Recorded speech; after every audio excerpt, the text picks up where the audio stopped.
My pulse raced at the astounding accomplishments of the mercenary known as Demon Lord. I forgot about my job and read everything I had on hand. Around the time Demon Lord received his nickname, South Belka showed signs of weariness regarding the war. Because the region was set up as a defense line to protect the birthplace of Belka in the north, the people's dissatisfaction had reached a climax. The cities declared themselves demilitarized and peacefully surrendered to the Allied forces. Unable to establish a defensive position, the Belkan army kept retreating to the north. The end of the war was fast approaching. I was given an opportunity to interview the former aces of the Belkan Air Force. Back then, they were the masters of the sky, and they had also known him. So I crossed the border to follow his trail. I wanted to capture the war and the Demon Lord from their point of view, to capture the voices of those who were there.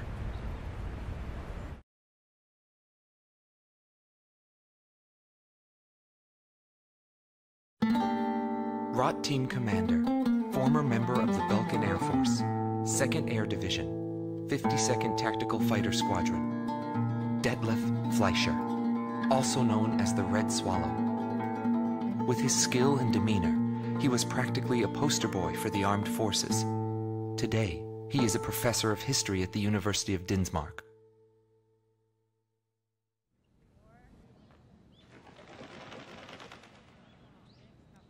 Back then, I was bursting with pride. I wanted to lead us to victory, for Belka's honor. Staying where it was nice and warm wouldn't accomplish anything. My flight's mission was to maintain air superiority in Area B7R, an essential area that we couldn't allow to be violated. That day, when I heard the order from HQ for reinforcements, I became angry. The station force was in chaos because of just 2 mercenaries. There was no way the mighty Belkan Air Force could lose to mere mercenaries. My pride was shot, and the round table was defiled. What went wrong? Whatever it may be, the fact remains I was forced to walk a different path in life than the one I had envisioned.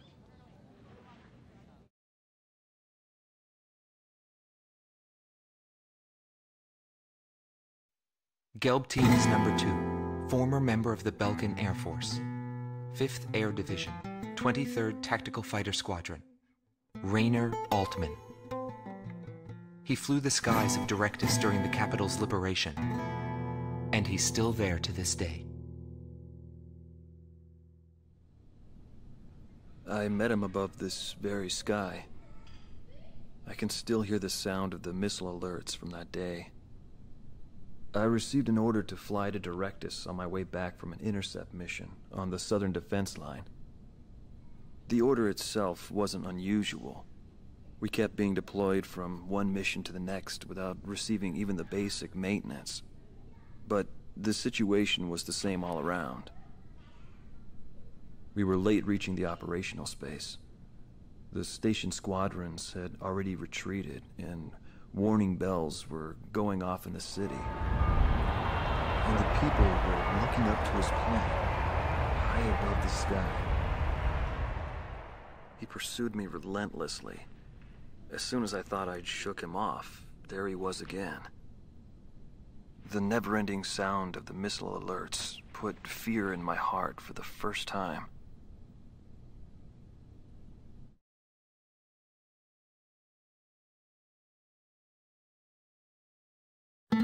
This man was head of the command group and was known as the Vulture. Schwartz Team Commander, Dominik Zubov, former member of the Belkan Air Force, 13th Night Fighter Air Division, 6th Tactical Fighter Squadron. He fled after the final battle in order to avoid prosecution for various war crimes. He is still on the run and being hunted as an escaped killer. Sorry about the accommodations. Goes with the business. I'm not active during the day. Back then I was a shadow assassin, an escapee killer. Given the order, I'd even shoot down my own comrades. I received an order to take down deserting craft on that day. It was a typical assignment. But something unexpected happened. My target was no new recruit, but a top ace of the Belkan Air Force. And he just had to go and run straight into the chaos at the round table. The man was sharp, just like the rumors. But that wasn't the problem. The problem was that the mercenary team of Solo Wing and him were there. Thanks to them, I lost my target. I figured the least I could do was take them down in return. Of course, that was where my luck ran out. Every time I flew with him, his skill stood out. He was unstoppable. It didn't matter where the battlefield was. The man had complete trust in his own powers. He was born for battle. A demon lord who struck down all opposition. He paid no heed to the troubles of those who flew with him. Before long, everyone had taken notice of him. More and more would show up to watch him go off on sortie. Mercenaries or maintenance crew, it didn't matter. People wanted to burn his image to their memories. Hell, they weren't the only ones.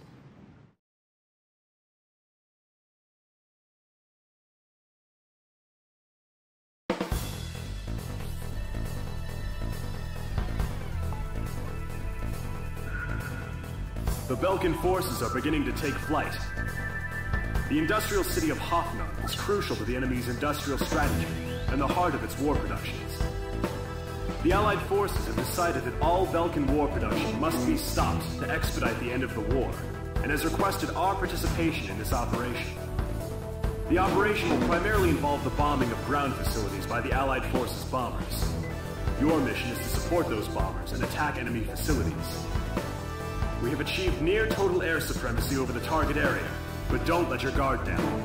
There may still be sporadic resistance.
To all units. I've confirmed a burning city up ahead. That must mean the bombing started. Cover the Allied bombers. Eliminate all ground and aerial threats. Let's move.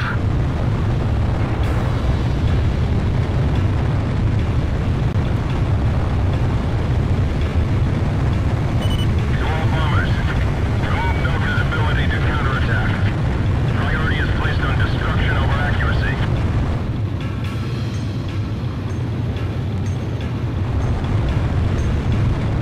Initiate bombing sequence. Drop them all. Turn it to ashes. That's not enough. Build more bombs. I thought they were on a precision bombing mission. They're just tossing bombs all over the place.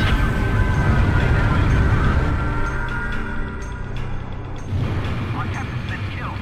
The chain of command is disrupted. Radar lock. Roger. GOM 1. Missile launched. Put out that fire before it reaches our facilities.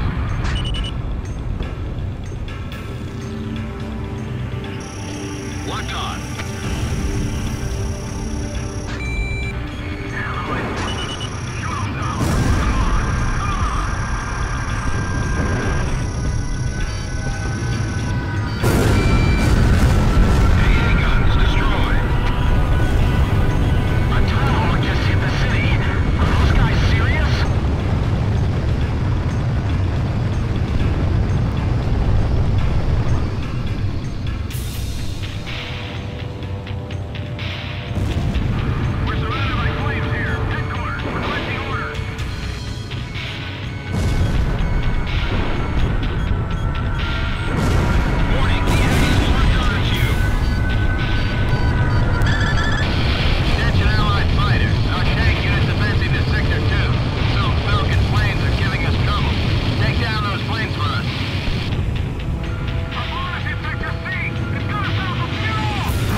detected an unknown craft on radar. The blip is barely visible. It may be a stone. I won't let them get back alive.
Burn them to the ground.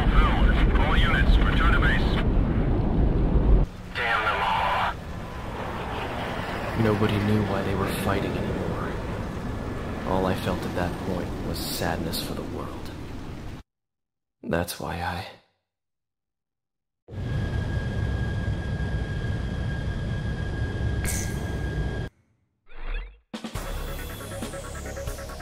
Pursued by Allied forces, the Belkan forces have taken flight, abandoning Hoffman. Without military production capabilities, Belka is in a bind. We were also able to confiscate samples of what seemed to be experimental weapons from the abandoned war factories, before Belka had time to use them.